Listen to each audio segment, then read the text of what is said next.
hit the chorus. Oh, that's fine.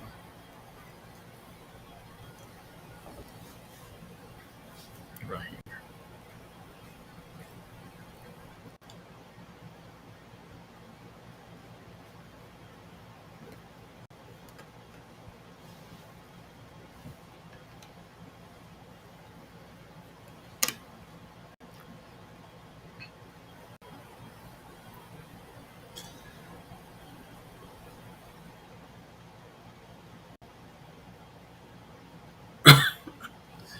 Hello, everybody. Welcome to Front Porch Forensics, where we are tonight running the show ourselves with some backup from Rick, which is very, very important.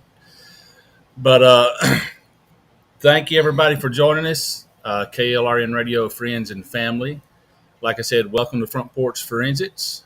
I am your co-host, Bump Stock Ken. And here with me, as always, is your hostess with the mostest, the one and only Bump Stock Barbie. Hey guys, we're working on this, so we're going to preface it with bear with us. The episode tonight is the one about the Green River Killer. Gary Ridgway. Gary is his Ridgway. name. So like here in the hollers of southern Appalachia, the rivers, they tell stories. Some stories are carved into stone, others whispered by willows and the oaks that's leaning over their banks. And every now and then a river becomes a graveyard. And when that happens, the waters don't wash your sins away. It carries them along.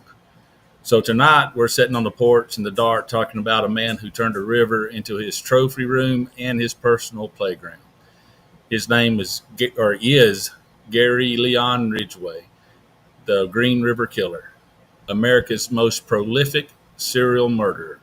Or he was, at least for a while, the most prolific American serial killer we got right now is Samuel Little. How many did he do? They think over 100. About 90 something they can confirm. Oh, well, yeah, he's got the title then. Yeah. As far as confirmed. Confirmed. Yeah. Now, he confessed to taking so many lives of so many women that he can't remember them all. Over 50 has been contributed to him officially, but the truth to be told, the count is likely much higher. Ridgway is recorded as saying that his goal was an even 100. Yeah, most of his victims, we've talked about this a lot before on the show, victims of opportunity, basically. These were women that were already living on the margins, the fringes of society. They were runaways, hitchhikers, sex workers, girls that nobody ever bothered to protect. Like, they just didn't seem to matter. And even when they're reported missing, they kind of fell through the cracks. Like, they weren't important enough to follow up on, basically. He strangles them, he dumps them, basically in clusters along back roads, riverbanks, and this is kind of where the evil runs the deepest.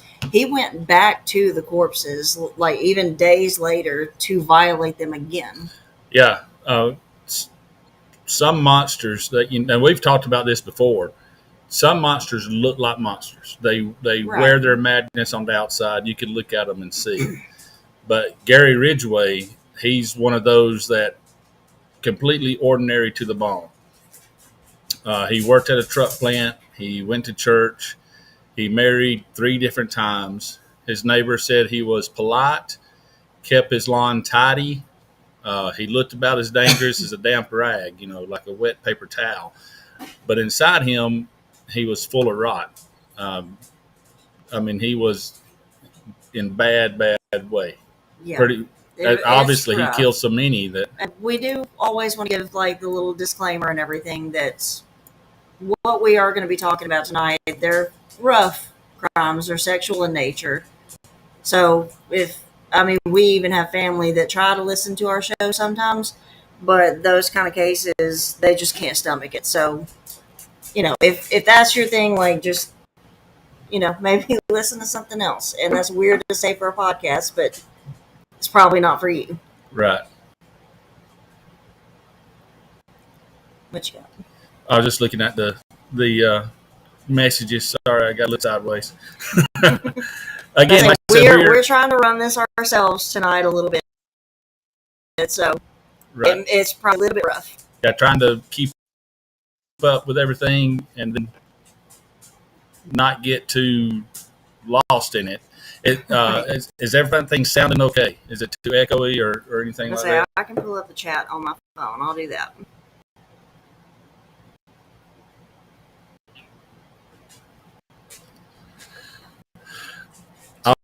Y'all let us know if everything sounds okay on your end. I'll let us go to. I'm still technically lurking. I'll let you know it sounds decent on my end. There's some delay here, and I think that's just your interwebs. Okay, I see Aunt Pam in the chat. Hey, Aunt Pam. Okay. I was just checking some. I hadn't been looking at messages, so the chat, so I was a little bit behind. I'll just have it on my phone. If we're bad or not. So, all right. So, Gary Leon Ridgway was born February 18th, 1949, in Salt Lake City, Utah. As a middle child in a family of 3 boys, his parents, Thomas Ridgway, a bus driver and part-time mortuary worker, and Mary Rita Ridgway, a waitress, relocated the family to a working-class neighborhood near Seattle's Pacific Highway, close to SeaTac Airport in Washington State. Again, out there in the Pacific Northwest. Gary was around 11 years old when this happened, and this move marked the beginning of a particularly, I guess, turbulent phase of his early life. Kind of like what you did there, since they were kind of close to an airport. That's turbulent. Yeah. That's good. Yeah. But again, it was a backdrop of domestic instability and personal struggles and confusion. And I mean, it might have looked nice on the outside, but it was anything but on the inside. Yeah, his home environment was rough. Frequent and intense arguments between his parents often escalated into physical violence. So we've got the history of abuse very early on in his childhood, which, again, we've talked about this before, too. His mother was described as domineering and emotionally volatile. She played a central role in his psychological development, which, again, we see frequently. Ridgway later recounts conflicting feelings towards her, intense sexual attraction mixed with deep-seated hatred and fantasies of killing her, which reportedly began in his early teens, so about the time puberty hits. And that's a very extremely common. Yeah. Very, very common. I mean, we talked about that when we did the parapsychology, or the paraphilias is what it was. Yeah. That when it turns, the sexual crimes always, the fantasies always begin around the onset of puberty. Yeah, that's, and we see that on everything too. So it's, we see that with a lot of them. It's around that same time frame of their age, which is, I guess, it's when they're in the developmental stages so much. Right. I mean, these are crucial times in a child's development. Crucial. There it is. Yeah. That's the word I was looking for. So, yeah, he also struggled, and here you go. You're going to like this one, too. He struggled with chronic bedwetting that persisted into adolescence. This is part of the McDonald triad that we've talked about before, which is a combination of 3 traits that tend to overwhelmingly show up in serial murderers. It's arson, cruelty to animals, and bedwetting, like well past the time that they, potty training usually starts. Did he have any history of animal cruelty that you know of? That I recall right off the top of my head, I'm not really sure, but I do think that Gary did have a lot of these. Arson was never part of it, to my knowledge, but I do think that there was some alarming stuff with small animals and everything when he was growing up. I can't be 100% sure on that because it's been a while. But I mean, his mother actually humiliated him. She exacerbated this by publicly shaming him for the bedwetting. One particularly disturbing memory he shared with psychologists was that she would personally wash his genitals after these incidents, which was that kind of act that blurred the boundaries, especially when he's older. Like, this is not, young childhood during potty training. He is like an adolescent at this point, not quite puberty, but, he's old enough. So this has blurred some lines here, and I guess it potentially normalizes deviant sexual ideas that he later exhibited. Yeah, because he was obviously humiliated by the bedwetting, and Right. he had already he was beginning these feelings of sexual arousal and things like that. And then his mother, who's very domineering and all that, comes in, and she's actually touching him, handling him, washing him off, So, Intimately yeah, doing this intimately doing it. So, yeah, all that just is a dang thunderstorm of confusion and feelings. And Yeah, I mean, it's one thing, especially when your children are very, very young, you're going through the potty training. It's one thing if they have an accident to clean them up. yeah, That's pretty normal. I think every parent listening has done this. We have done this. Or I know I have. Like, Catherine, I think, was pretty much potty trained by the time you came into our lives. So, but there was none of that. Like, but yeah, when she had an accident, cleaned her up. That's normal, but not after a certain age. Like, if the bedwetting is still going on, there's another issue happening here. we got a member in the chat talking about some of the animal cruelty that he was reportedly doing. He would put cats in an old refrigerator until they died and shoot birds with a BB gun. Now, the BB gun thing, I can say, like, my brother and I, we had a BB gun and everything. And my brother did, shoot at animals and everything, target practice. But he actually would cry sometimes. Like, if he accidentally, like, killed a bird or something, he didn't mean to. Yeah. But I guess being as young as we were, it didn't really register with him that he was hurting these animals Yeah, at exactly that age. what he was doing. I think every boy with a BB gun has done that. Yeah. So. And again, there's a line between normal and when it becomes an issue. Yeah. I say every boy with a BB gun's done that. Me and my cousins used to shoot each other with BB guns. What's funny is I had a cousin, like, we would shoot grasshoppers, the big ones out in the yard, the brownish and green ones, Yeah. Shoot those, and we'd toss them into spider webs. Oh, yeah? Yeah. This is, I guess, before my arachnophobia really set in. Because, no. Like, I can't do it anymore. But, yeah, I mean, yeah, little kids, like, you kind of experiment with things like this, which is a normal thing. It's almost a healthy thing.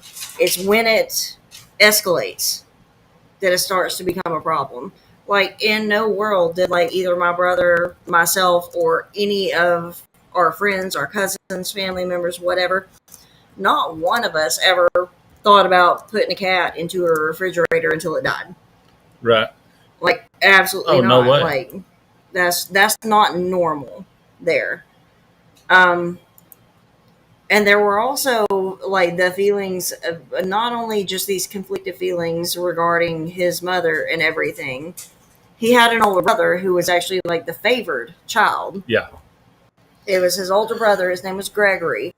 Gregory was seen as more accomplished and intelligent, which left Gary feeling overshadowed and inadequate. Right.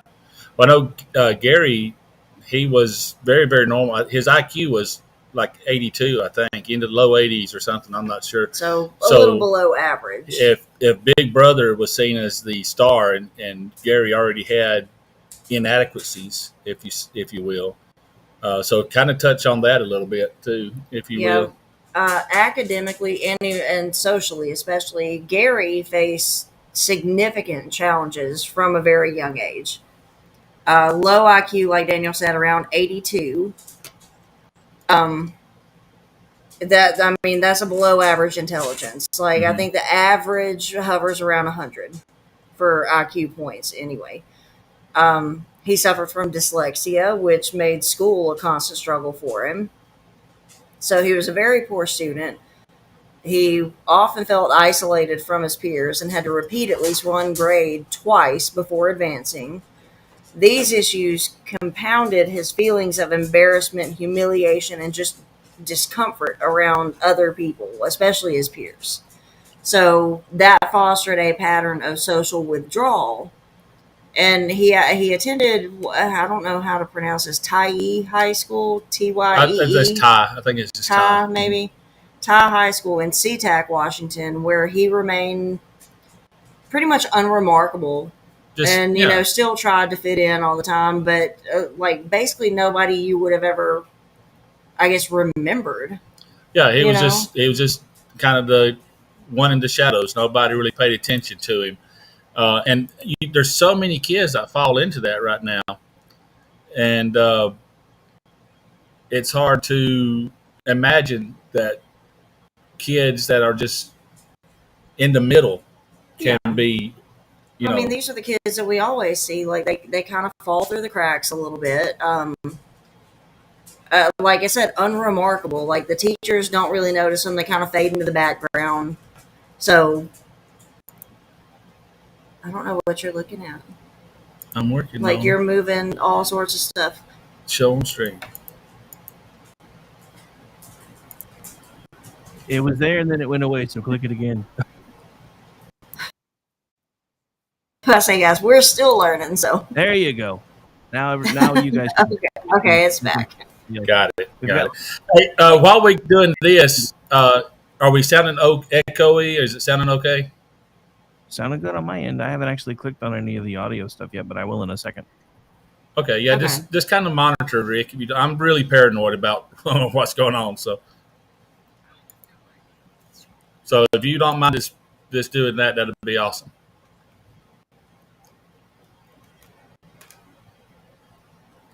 Okay, so we were talking about.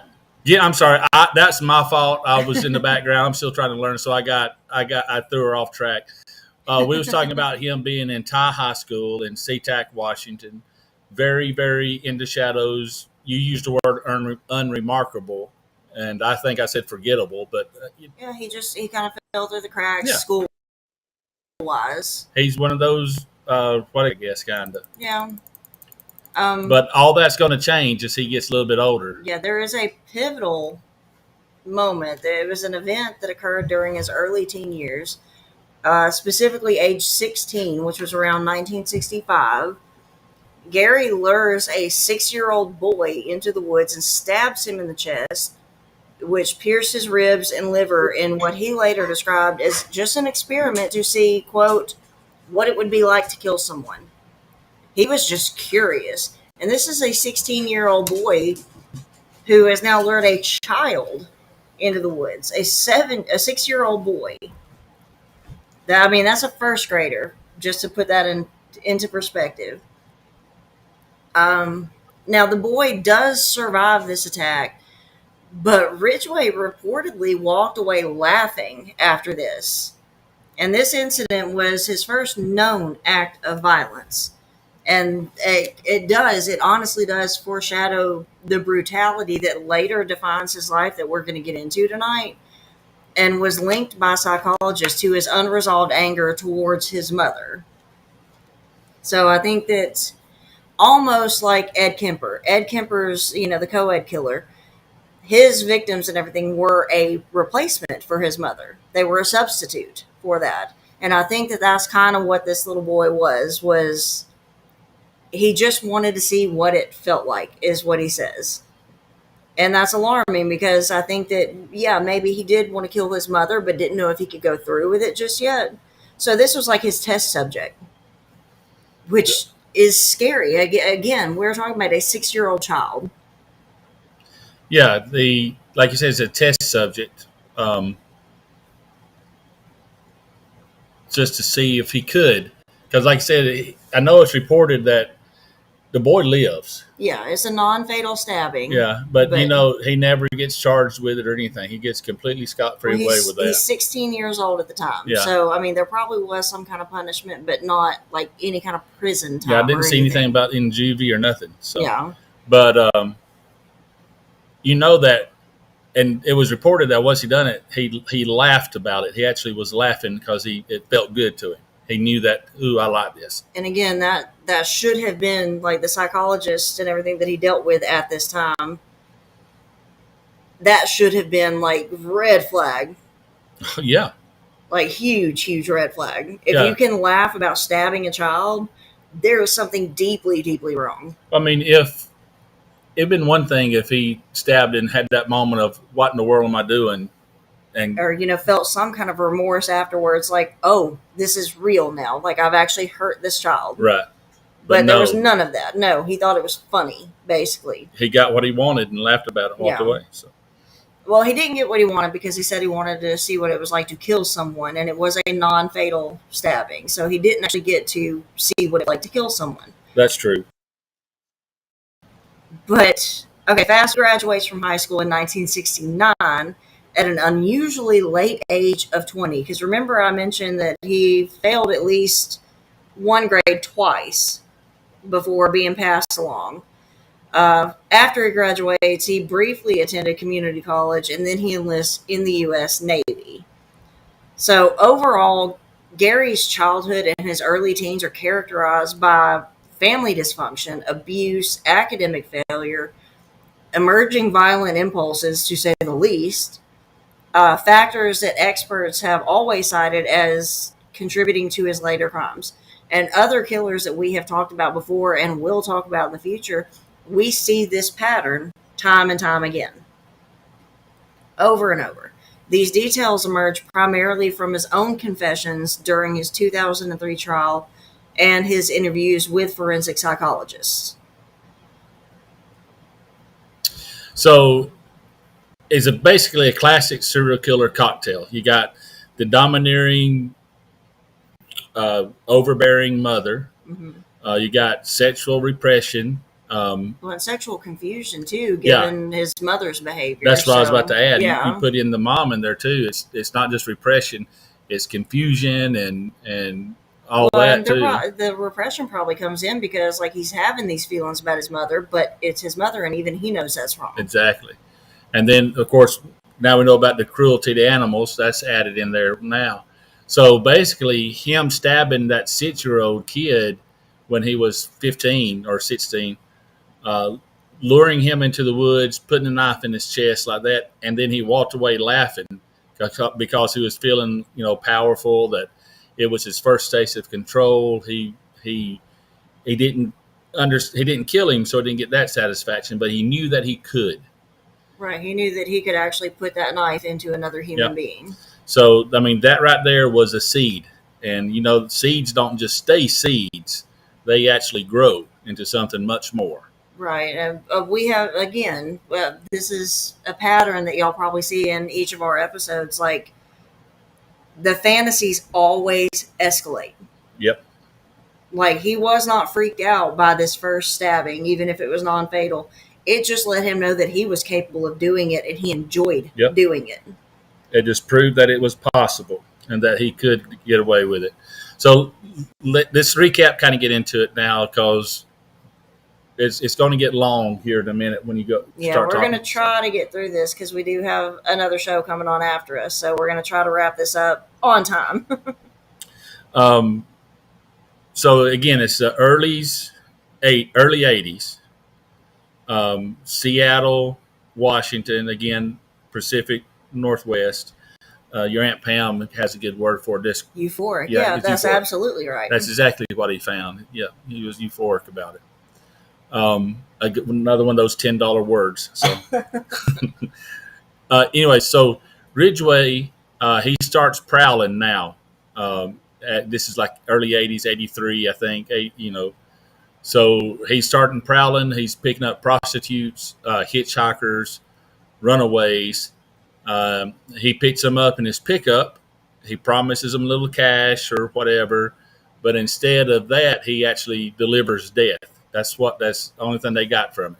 Yeah, and it's always so heartbreaking when we talk about cases specifically like this because, again, these are victims of opportunity. These are oftentimes like young girls too, like maybe even in their teens up into adulthood. But they've also kind of fallen through the cracks. Nobody really cares about them. They're basically transient too. Like they move on frequently. But yeah, victims of opportunity. And I mean, again, it breaks my heart that these girls are so easily able to slip through the cracks. Yeah, that we don't notice when they go missing, or we don't think anything about it when they do. And you see that a lot. Yeah. That's a very common victim profile. It absolutely is. I mean, you got the odd man out, like, the Ted Bundys or something, who, I mean, these girls that he targeted were not Mhm. on the outskirts of society. I mean, these were just normal girls. Right. But Gary, his MO, his mode of operation, basically, he strangled most of them with ligatures, like not his bare hands. He used like shoelaces, ropes, sometimes his bare hands, sometimes while he was having sex with them. And then he would dump the bodies like they were nothing more than trash. Right. And a lot of times he dumped them in the river itself. Right. And to him, they were trash. I mean, they didn't matter. They weren't people, Right. They didn't matter. That's how the Green River Task Force got its name, because bodies kept showing up in or around that specific river up there. They pulled 5 women out in just 1 week. Man. That's almost 1 per day. Yeah. So imagine being a cop and standing knee deep in water, dragging up body after body within a 7-day time frame. Yeah. I mean, that's like, to me, I can't seem to wrap my brain around that. Like, no. That's 1 body is awful. Right. But then you've got just one after another until you got 5 total in just a week. That's it. Yeah, I mean, and they were literally having to go into the water for a lot of times getting them out. They were some on the banks, but I think mainly they just washed up on the banks. But now the investigator, in his own words, quoting, he said, "We knew we had a serial killer. Nobody dumps 5 bodies in the river unless he means to send a message." And that's kind of what you was talking about, just trying to imagine 5 bodies all at once, within a week, basically. Right. So them saying that they knew this ain't just a one and done kind of thing. They knew something was crazy. And a lot of these bodies weren't heavily decomposed. I mean, they were fairly fresh. So again, he's killing, at this point, almost 1 every day for a week. Mm-hmm. I mean, that's ridiculous. But like I said, he targeted women that he thought no one would miss. Right. But every single one of them, and I always want to say this because we are parents, every single one of these is someone's daughter, someone's sister, there's someone's someone. So, I mean, I know we're focusing on Gary a lot here, but it always stays in the forefront of my mind. These are actually their stories, these women's stories, these girls' stories. Yeah, well, you have to tell the story of the killers to set the plate. But that's why at the end of every show, we have that in memoriam where we read off of that. And tonight, we've got like 52 names or something tonight. So yeah, somewhere close to that. I mean, but the victims are always someone worth more than just being reduced to a statistic. Yeah. These are young. Most of these under 25, like I said, some were just teenagers. I think they said the youngest one was 14. I mean, that's 2 years younger than our own daughter. So, I mean, that always sticks with me. Like, that gives me that lump in my throat every time we talk about stuff like this. And he would, like, Gary would actually cluster them, sometimes 3-4 bodies in the same place. Investigators said it looked like a dump site, like a landfill for women, which that's an image right there in your head. Like, yeah, a landfill for women. Everyone's seen landfills. We know what they look like. Maybe not in person, but you've seen pictures. Yeah. And just a landfill of women. That's just a dumping ground, quite literally. And these clusters actually were trophies in a way to him. He kept going back. I mean, that's just it. He kept revisiting the bodies. Mm-hmm. Yeah, he kept going back, kind of like, he was visiting his kill sites, like a hunter checking his traps. He would go back every time. But I guess it's not really just checking the traps, because what he was doing was, and y'all, I'm sorry, but he was, they ain't no other way to say it, he was having sex with the corpses. Necrophilia. We're not talking about just plain murder and dumping and everything. No. He was a necrophiliac, like you said. Yep. He would go back to them. That's why he left them in clusters, I think. So they were either access. I know all that sounds together. horrible, but Ridgway is quoted in saying here about why he would practicing necrophilia, why he was having sex with the corpses. Quote, I did it because it was free, and I didn't have to worry about them getting pregnant or saying no. And see, I don't even have words for that. Honestly, like you hear something like that, like of course he was targeting like prostitutes and sex workers. So one, it was free. Yeah. And then like two, they couldn't say no and they couldn't get pregnant. Yeah, there's that to me. I mean, it sounds so bad to say this, but as crazy as he was, or sick as he was, I'm not going to say crazy. As sick as he was, he had logic behind that answer. It's a twisted kind of logic, but I mean, I guess in his mind, for him. Yeah, exactly. Now, I actually mentioned this to Daniel earlier. At the time that all these murders by Ridgway were going on, the FBI, this was kind of the heyday of the Behavioral Science Unit, the BSU. You got John Douglas, you had Hagmeyer and everything, Bill Hagmeyer. They were kind of the front runners in there, the superstars, basically, like from Mindhunter. If you've ever seen that show, that's them. They actually reach out to another serial killer for insight. And they did this actually for two reasons. Like, one, yes, they did want the insight and everything from another serial killer. But two, because they were actually trying to get this serial killer to confess to crimes that he was saying he was innocent of. Right. And everybody knows who this killer was. This was Ted Bundy. He was sitting on death row at the time. Yep. And it kind of reminded me, because when you said because he didn't do it out of the kindness of his heart. There was a little bit of... It was ego for Bundy. What's 100%. That word you say? Quid something? Quid pro quo. Yeah. Yeah. So he was getting something out of it too. It reminded me of Silence of the Lambs, where they was using Hannibal Lecter to get Hannibal information. Lecter was, they were asking him for, evidence or insight onto the Buffalo Bill killings and everything. But he wanted something in return, too, by the investigator who was questioning him. But now Ted Bundy, it wasn't anything as romanticized as that movie was. True. But it's still, again, Ted wasn't just being nice and out of kindness of the heart. Again, they were manipulating Bundy at this point because he was still maintaining his innocence. Right. Wouldn't admit to anything. There were still women missing that, they kind of thought were him, but they couldn't prove, or they didn't find the bodies or anything. So the investigators are going to him not only to try and get insight on this other killer that they're tracking, right, but also they're saying, well, hey, if you were to do this, how would you do it? Right. And he opened up because, again, they're playing to his ego here. Mm-hmm. So I always thought that was kind of a neat little tidbit. But it was very, very chilling. One of Ted Bundy's quotes that was recorded in these sessions, he told the investigators, quote, he's not dumping those bodies and walking away. He's reliving it.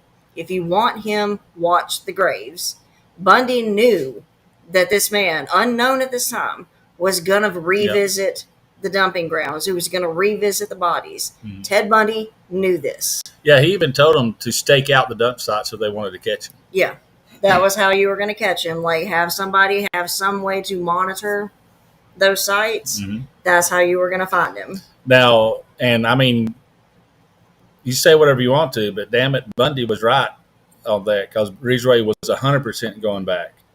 But Ridgway, again, he an 82 level IQ. Did you say 82? Yeah. So not book smart by any means, but he was smart enough to stay uncaught for so long.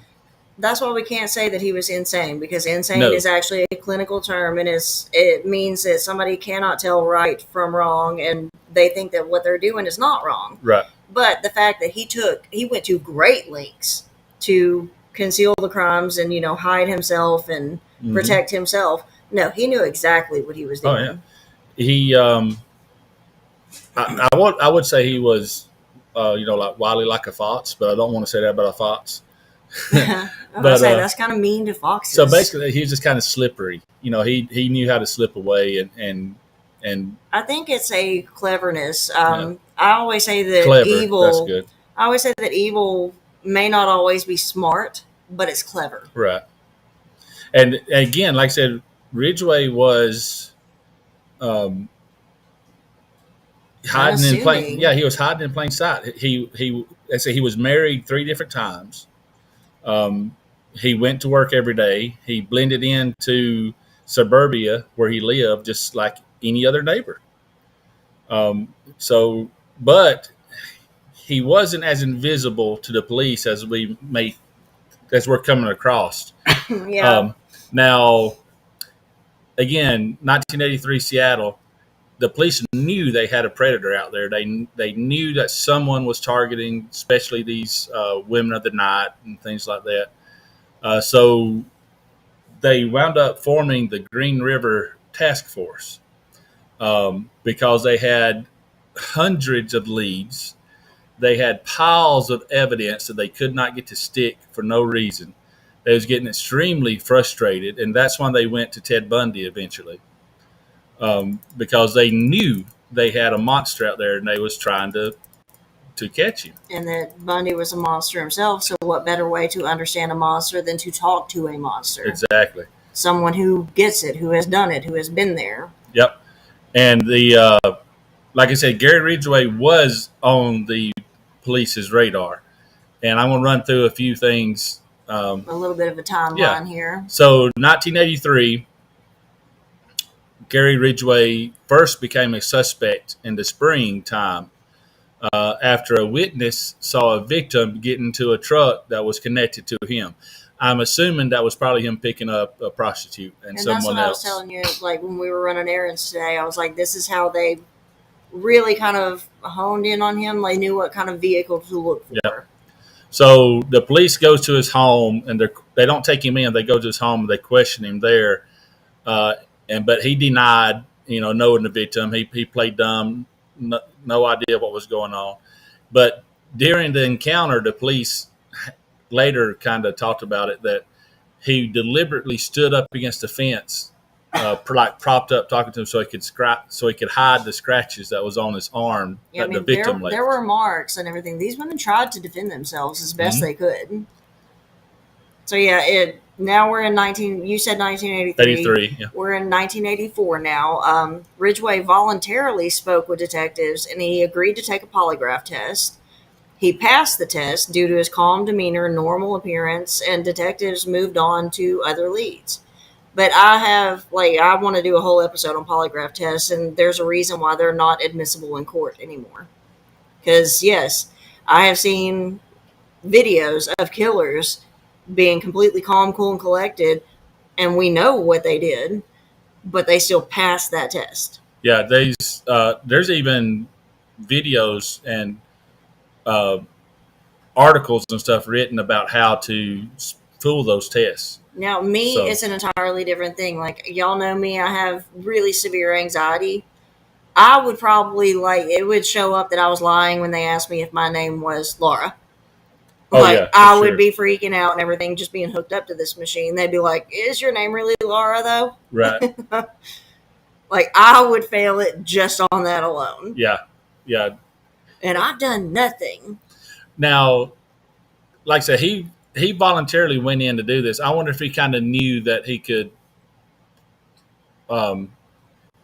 trick it, if he knew some ways of doing it, or if he was just that. At this point, I don't know, 1984, I don't know how common, really, and how popular polygraphs were. Because, they test everything, like your heart rate, respiration, all that kind of stuff. Yeah. So, but maybe he just thought if he remained calm and he just answered their questions, yes, no, whatever. I don't know what he was thinking. I can't put myself in those shoes. Right. Well, like Pam said, he was very, very manipulative, and he's true. I saw a video where he was being interviewed, and they asked about some of the things he would do, some of the tricks to get the women to trust him. And he said one of his favorite things to do is he would purposely lay out his billfold So when he opened it to show his ID, right across from it was pictures of his son and his kids. Oh, so he's using his kids basically as bait. Yeah, he even said almost. He even said the first few times he had a picture of his wife in there, and he realized, well, that he didn't think that might. He thought the kids would actually be more or less of a threat or whatever, more comfortable for him to see. Well, yeah, because think about it. I mean, even back then, you can get a photo of just any female family member and stick it in your wallet and say, "Oh, that's my wife." You know? But so he made the decision to use a photo of his children because he felt that put the younger women more at ease. If they thought he was a family man and everything, that he wouldn't hurt them. Kind of made a father figure look for him when he picked them up, especially on the younger ones. I mean, and that to me is just sadistic. Like, to use your children as basically like a fishing lure. Right. You know? So again, in 1987, police searched Ridgway's home and his truck after he was seen with 2 victims. They collected a saliva sample at that point, but again, it's 87. The technology for DNA just wasn't able to connect it to the semen and other fluids that they found on the victims.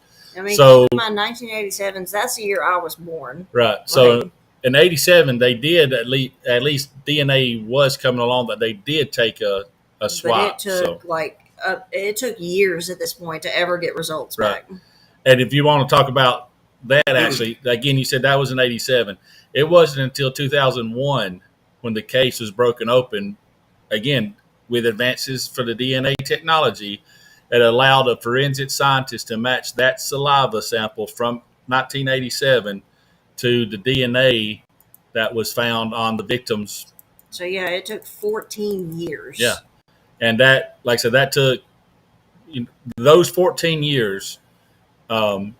Ain't no telling how many more he killed, but at least that saliva test from 1987 all the way to 2001 connected to the other fluids almost 2 decades after his first question. 20 years almost. Yeah. In 83, the first time he was questioned till 2001, he was on the radar that long, but they never had enough evidence to really. I mean, that just shows you, like you said earlier, how slippery he was. He was just so good at this. I mean, DNA does finally crack it, but, by the late 90s, science has started to really catch up. Yeah. Like, we actually see, more of the DNA technology become common. Yeah. So they pulled the old evidence, which was semen from victims, paint flecks from Ridgway's job at the truck plant. And in 2001 is when they finally arrested him. Right. They had witness testimony and stuff like that, too, as part of the evidence, because the vehicle he drove at the time matched many, many reports. Right. And that they had reports of him that looked close enough, too. That's really what started off the original investigation in him. But that DNA is what finally took it. And again, a lot of reason he got away with it is just the way he looked. Like the detectives and investigators, one detective actually says this: he didn't look like a monster. He looked like a tired old man. But when we told him we had his DNA, he just dropped his head and he knew it was over. So, I mean, at least there's something. Like, he didn't try to run. He didn't try to say, "Oh, you got the wrong man." Like, he just drops his head. Yeah.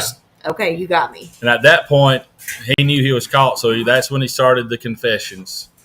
And there's all these confessions are videoed, and you can go online and look them up for yourselves. But it is a long, very detailed telling and confessions. I mean, it's almost very casual the way he just tells the police everything.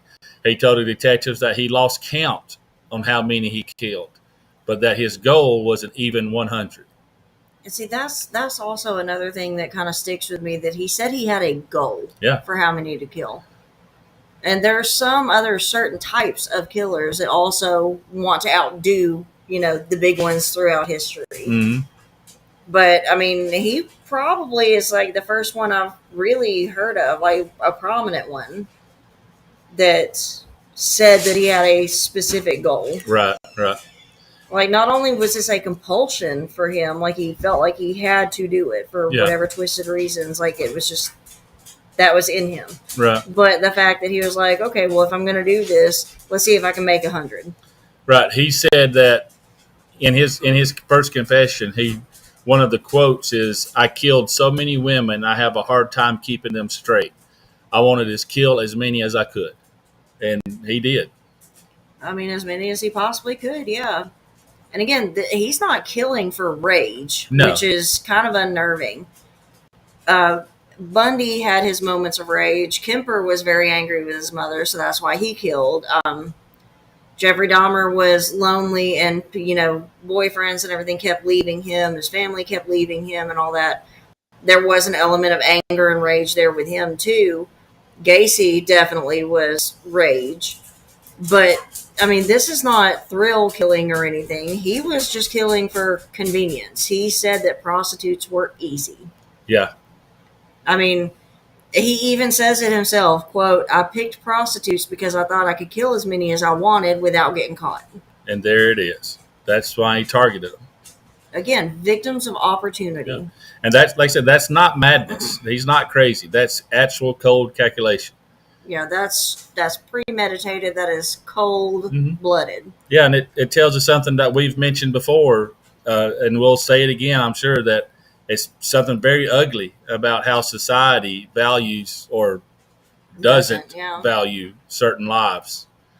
And the prostitutes and there's one case, too, that we'll get into later that is indigenous people. Right. They just are not valued. They're easily overlooked. Yeah, not necessarily undervalued, but and when we do an episode on that, we'll touch on how, like, especially Native American cultures and everything, they have their own police force and they don't want to work with the U.S. on solving these crimes. Right. I mean, that's a whole different episode that we'll eventually do, but we've seen where they will use, for instance, homosexuals, the prostitutes, the runaways, the hitchhikers, people that are easily missed. And we've seen it enough, especially with prostitutions, that the cops don't really seem to put much effort into protecting those people. And I mean, to kind of play devil's advocate on that end, it's mainly because a lot of times prostitutes and everything, they move on so frequently. They're very transient. Like, they don't have solid homes. They don't have anywhere to go. They don't have, like, firm addresses. They don't really have people in their daily life other than other prostitutes and other sex workers that see them just on the streets every day. Right. No close friends, no family. So when they disappear, they're like, "Oh, wow, she always talked about moving on. So we thought she just left." Yeah. And so there is that aspect to this as well. Yep. But I think it's kind of alarming, especially back then, how easily the authorities were to go to that. Yeah. Exactly. Like, I mean, there was hardly any looking into this. They took the report, the missing person and everything, but there really wasn't any looking into it after that.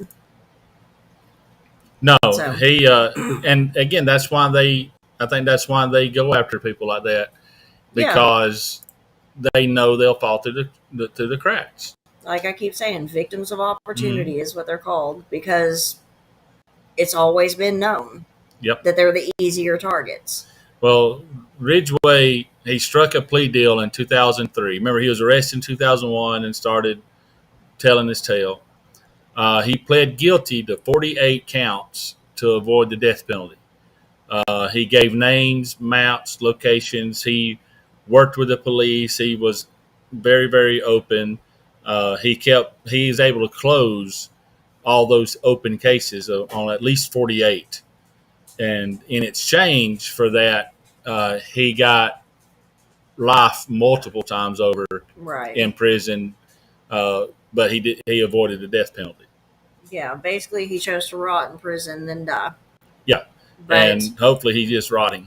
And my gut instinct, every time I hear stuff like this, my gut instinct is, if I'm the attorney or something, like, no plea deal, you're dying. Yeah. But at the same time, he wouldn't have given up that information had he not been given this deal. Exactly. Yeah, he wouldn't have talked. So we have to know this in order to get closure for these women and their families and whoever cared about them. Yeah, a lot of times it's easy to say that they shouldn't have a long, drawn-out trial, and I agree with that kind of stuff. But, again, you got to weigh the other side of it, because now all these open cases, all these cold cases, all that, he was able to close them out and give some sort of closure to the families. These people, they finally knew what happened to their loved one. Right. So, now, I mean, I get it, but at the same time, again, my gut reaction is like, no, needle, electrocution, whatever it is in your state. Yep. Just, that's it, But there was one of the victim statements, because, victims often are able to give a victim statement at the end of a trial. Mm-hmm. One of the statements from one of the victims' family said, quote, "You had the face of an average guy, but you turned out to be the devil." Yeah. Yep. Again, YouTube, whatever you want to go to, you can look at a lot of the videos from the courtrooms and the statements. One that struck me was a father, and throughout this court hearings, now he sat in court throughout all of it, and he was very emotional. He was crying. He had these crocodile tears going. He was talking about how sorry he was. I don't personally think that was anything other than those tears was for himself, That he got caught. Yep. And it wasn't for the 48 that we know of, the well over 70 that he agreed to. I mean, I think probably over 100 or more easily. I say he turned Washington State into a graveyard. Yeah, absolutely. But yeah, I think those tears were show.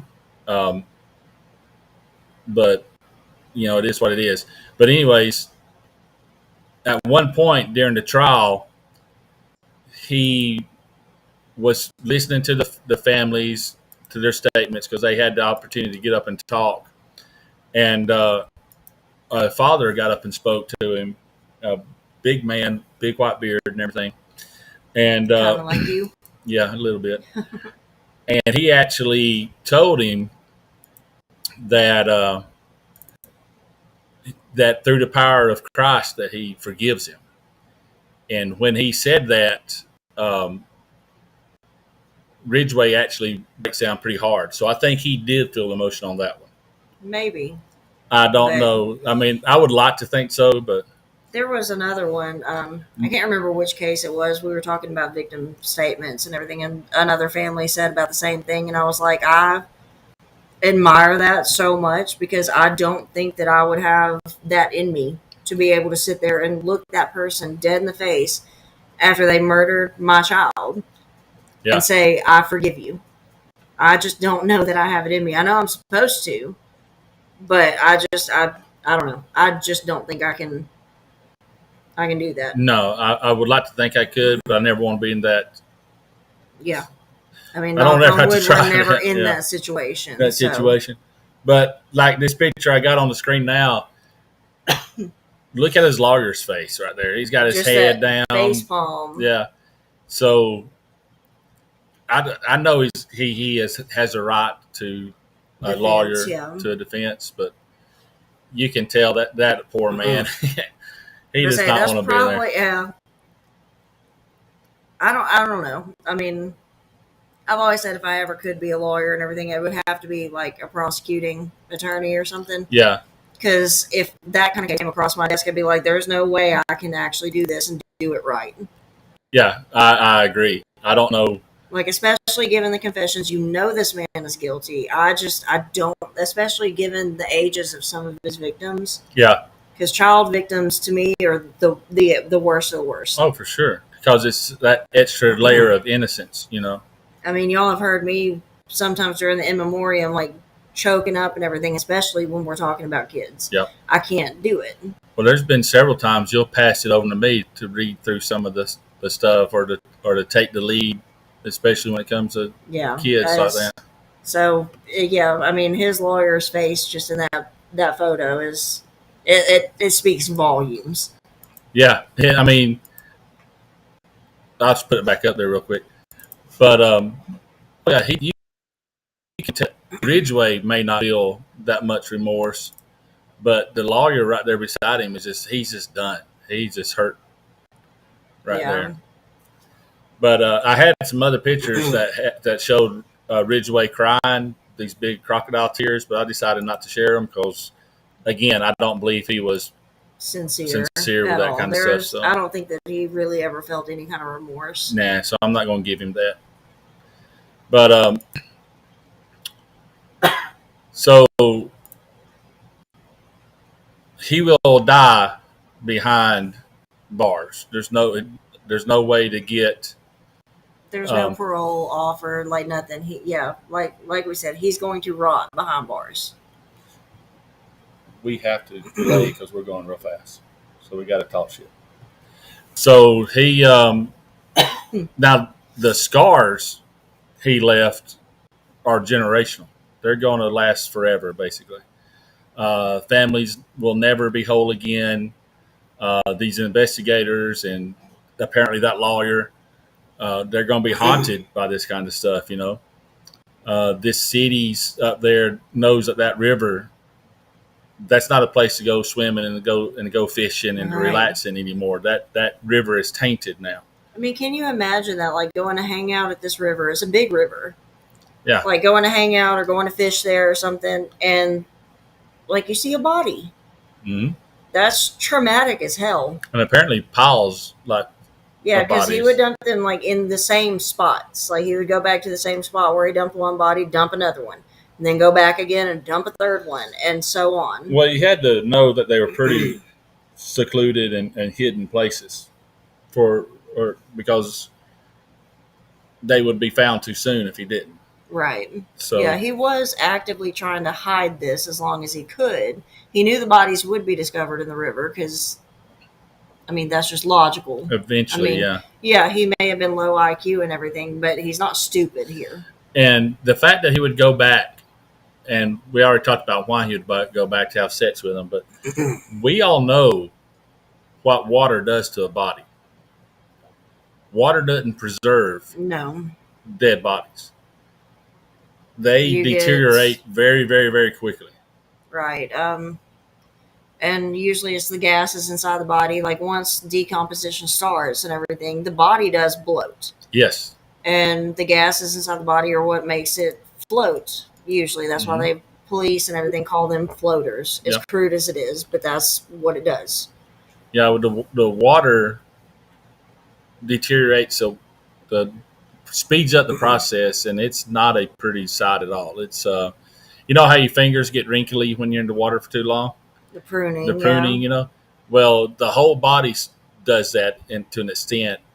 Very, very blue, very, very pale, almost sloshy, if that is fair to say. Yeah, and after a certain amount of time, the skin will slough off. Yeah.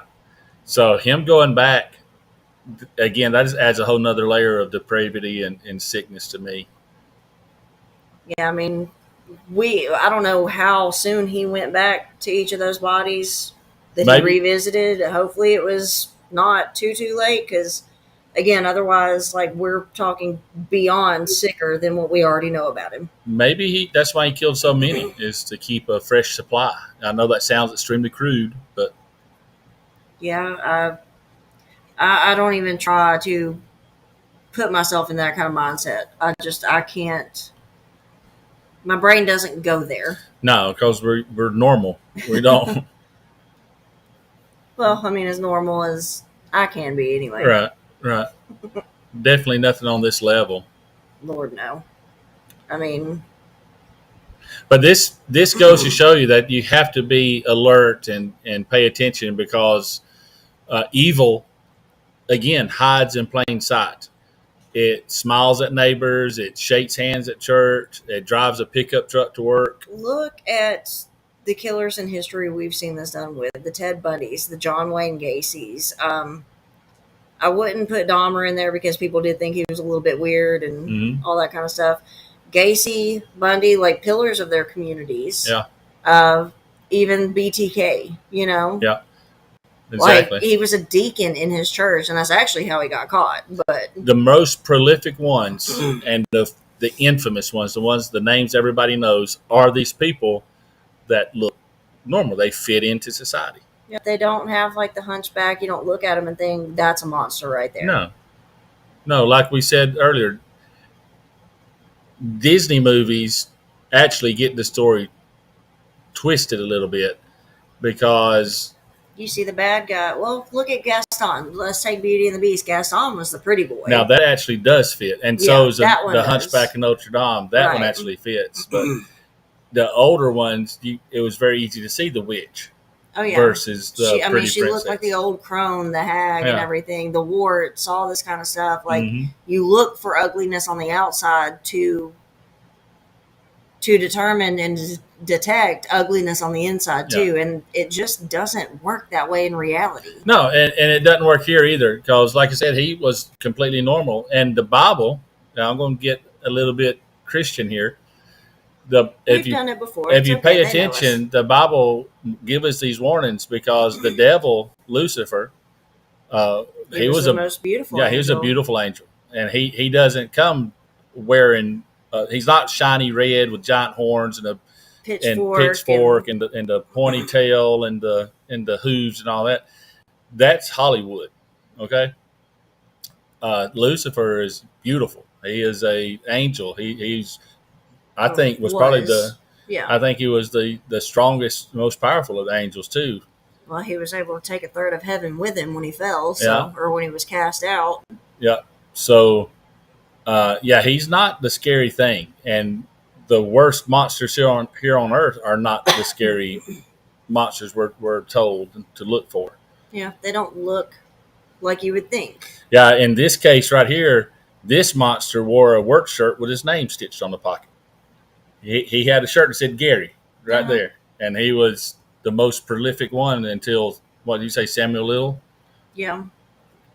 Samuel Little, another there were one. probably Samuel Little, at least when they caught him and everything, dead eyes for me, though. That's what always does it, is the eyes. So every time I saw like a photo or an interview with Samuel Little or something, there was nothing. If the eyes are the windows to the soul, this man, those eyes were looking into an empty room. But still, on the outside, without looking too close, he's perfectly normal. No, I mean, he looked like a normal guy. Yeah, perfectly normal guy. It's just, and I imagine Ridgway's eyes, if you look at him, he's probably got some dead in there too. Oh, like you know me. I've watched documentaries, I've watched interviews, all this kind of stuff. Like Ted Bundy was actually probably one of the more scary ones because he was animated. There was something there in his eyes, and it was joy. Yeah, there was like glee there. Like that's terrifying to me. I'd rather see the dead eyes that the windows to the soul that's looking into an empty room. I'd rather see that because I can reconcile that. Yeah, in my mind. Like that fits. That's the point you can see the monster. Yeah, but I mean, the ones who like they talk about it, and you can see just in their eyes, in their entire face, like that they don't feel bad about what they did at all. They enjoyed every second of it. Yeah, to lack of a better term, they got off on it. Right. So, but again, this Ridgway guy, I would like to know why he got divorced 3 times or twice. He was married 3 times. I would assume there's probably some abuse there, or they knew about like at least the cheating. Yeah, his infidelities with the prostitutes. Because apparently he would pick up so many of them so often. He was recognizable. Yeah. And to these other women on the streets and everything, they knew who he was. They recognized the truck. They recognized him. And so I'm sure maybe that was one of the reasons of the divorcing. But again, infidelity is bad. Okay, it's bad. Okay, but it ain't killing folks. Right. Like that's something you can get by. Like if you were ever to cheat, okay, fine. Me and you could probably come to terms with that. We could work that out. If I found out you killed her, though, that's a problem. Sweet. So I can sleep with them. Just don't kill them after. Got it. I'm not saying Y'all, you can't. no. Y'all heard it first right here. She just gave me permission. I got to go find my list that we made.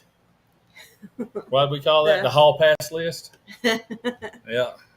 It's going to be like that episode of Friends where he tries to hit on Isabel Rossellini. Like, I'm just sad I ain't got popcorn for this. Ross is horrible. Yeah. But we digress. Yeah, we digressed. That's it. We've kind of burned through a lot of the big facts of the case already, and, we're still like an hour before our normal time, so. Yeah, I mean, we've walked a pretty long stretch of this, if you will. And, I mean, Gary Ridgway, he turned women into numbers. That's one of the things that he did. Like he said, I've killed so many, I just don't remember, is what he says. I mean, that's, again, I can't make my brain go there. Yeah. Like, to kill that many people that you don't even remember them anymore. Yeah. So to him, they didn't have any names. They were just numbers. And but here at Front Porch Forensics, we like to turn those numbers back into names. We do our best to, anyway. There's always, in cases like this, we always have some that are still unknown. But we still try to make sure that, like, we mention, like, hey, think about all these women that we don't know of still. Yeah. Because they are out there still. And they matter just as much. Yeah, the only thing we can do is tell about the ones that we know. I mean, we can't name the ones that we don't know. I said we can't give names to the unnamed. Yeah, exactly. But we can shine the porch light on the ones that we do. That's what we always try to do. We always want them to be remembered and honored, and that's why we always do it at the end of the show, because those are the names that you hear last. Those are the ones that are going to stick with you. And I know we've got some pictures of at least, I think you said, what, about 40? I think there was 40 of them, yeah. Like, I know we're wrapping up early tonight, but there's not a whole lot more we can really go into on this. We can just end up sitting here talking and shooting the breeze for an hour. Oh, we're going to talk about the bullshit with Charlie Kirk after this, so we're gonna move into that a little bit because I can't stay quiet on that. Okay, yeah, I know you said you thought about mentioning it, so we'll talk a little bit on that. It's been on my mind. I got to say a little bit, and I know Rick's in the background, so he can jump in too. I know he's been talking about it on his show a lot during the day, and we can plug his show as well. But let's do them in memoriam. I wanted to get that through. Yeah. There's 52 names now. He made a deal. Go ahead and put their pictures up for me? Yeah, he made a deal on 48 of them, but we have 52 confirmed names that we will look into. And we've got a handful of photos that Daniel's going to put up on the screen real quick. Yeah, I think there's about 40 of the photos here. But again, like I said, there's more out there. We know there's more out there. This is just the ones that we have. Yeah. Like I said, these were somebody's somebody at one point. It didn't matter what got them to the point that they were at in their lives. It does not matter. All these women, they have names. So it's Wendy Lee Caulfield, 1966 to July 8th of 1982. Giselle Ann Lavorne, I think is how you pronounce her name. And again, if I butcher the names, I apologize profusely. She was born February 26, 1965, died July 17th of 1982. Deborah Lynn Bonner, October 31st, 1958 to July 25th, 1982. Marcia K. Chapman, from 1951 to August 1st of 1982. Cynthia Jean Hines, February 23rd, 1965 to August 11th, 1982. Opal Charmaine Mills, April 12th, 1966 to August 12th of 1982. Casey Ann Lee, née Woods, so she at least was married at one point. February 26th of 1966 to August 28th of 1982. Her body was never found. Yeah, that's just one that he was able to remember, basically, but they was unable to recover the body. Then there's Terry Renee Milligan, January 26, 1966 to August 29th, 1982. Mary Bridget Meehan, May 16, 1964 to September 15, 1982. Deborah Lorraine Estes, September 12, 1967 to September 20th, 1982. Linda Jane Rule, 1966 to September 26 of 1982. Denise Darcel Bush, 1959 to October 8, 1982. Shonda Leah Summers, 1965 to October 9, 1982. Shirley Marie Sherrill, 1964 to October of 1982. Rebecca or Becky Marrero, August 4th, 1962 to December 3rd, 1982. Colleen Renee Brockman, 1968 to December 24th, 1982. Sandra Denise Major, 1962 to December 24th, 1982. Alma Ann Smith, 1964 to March 3rd, 1983. Dolores Laverne Williams, June 29th, 1965 to March 8th, 1983. Gail Lynn Matthews, 1959 or 1960 to April 10th of 1983. Andrea M. Childers, 1964 to April 14th, 1983. Sandra K. Gabbert, March 7th, 1966 to April 17th of 1983. Kimmy Kai Pitzer, October 21st, 1966 to April 17th, 1983. Marie M. Malver, April 1st, 1965 to April 30th of 1983. We have one unidentified. She died before May 1983. She was found March 21st, 1984. Carol Ann Christensen, May 22, 1961 to May 8, 1983. You can read some, yeah, if you want to. Martina Teresa Otherly, March 21st, 1965, found on May 22nd, 1983. Cheryl Lee Williams, 1966 to May 23rd, 1983. Von Shelley Antosh, again 1964, found on March 31st, May 31st, 1983. Carrie Ann Royce, maybe?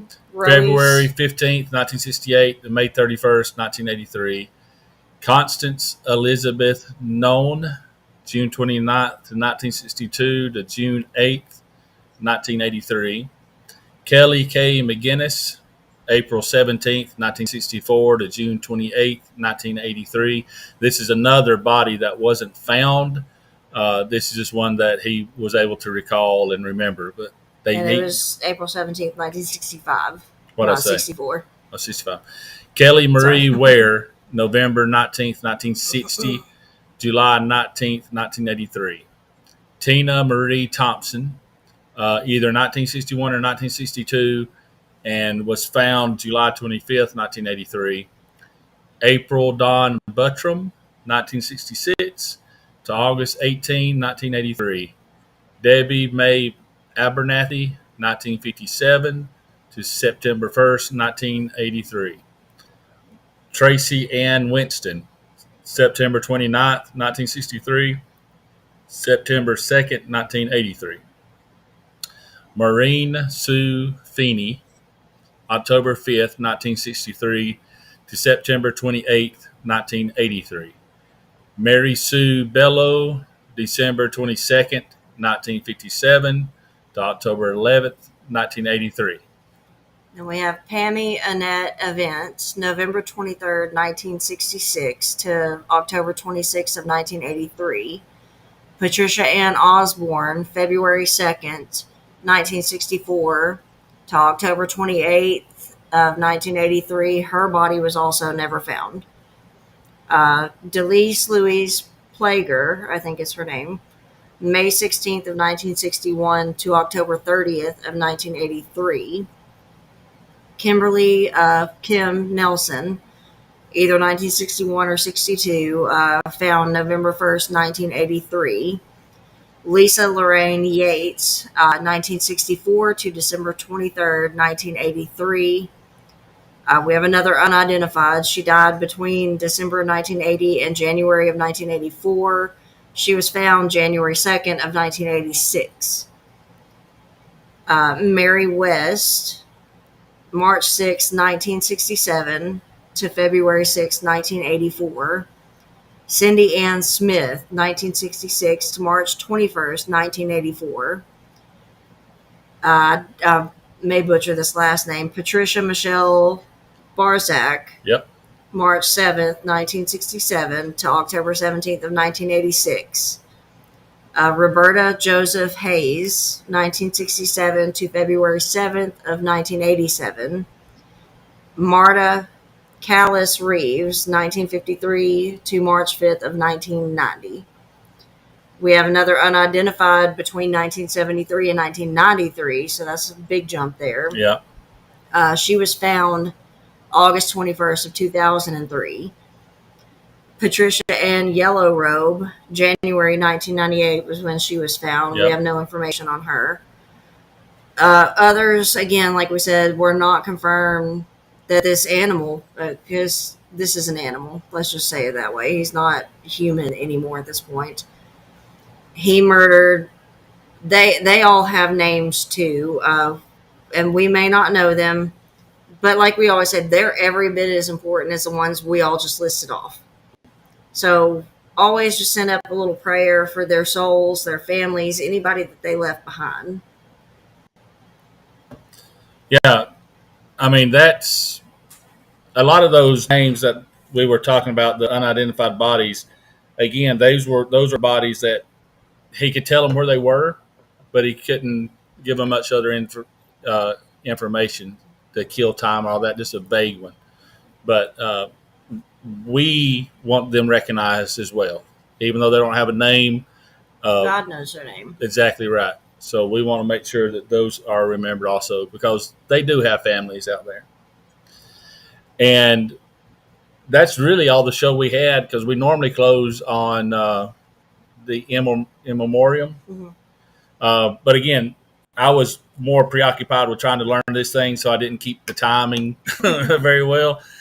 But I do want to mention, and there's not a lot we can add that hasn't been brought up already about Charlie Kirk this past week. I say it's been all over the news. We do have the suspect anyway that allegedly shot him. Again, innocent until proven guilty. But Tyler Robinson is his name. A lot of stuff is coming out. A roommate, or I would say, I guess, lover, partner. I don't know. I mean, the report I saw said that they worked, together. A couple. So. Apparently, they are cooperating with the police, though. So now there's some stuff coming out that may not be actually accurate. But hell, there's so many different stories going on. Anyway, so before we get too far into this, it's a good thing the last name that I use on radio is not my actual last name, or I would be really pissed to share a last name with this person. Yeah. I'm just saying. Yeah, and that's a very common name, like Tyler with that last name and everything. There's a whole bunch of boys in Utah that were like, what, me? Mm-hmm. They were like, oh, hell no.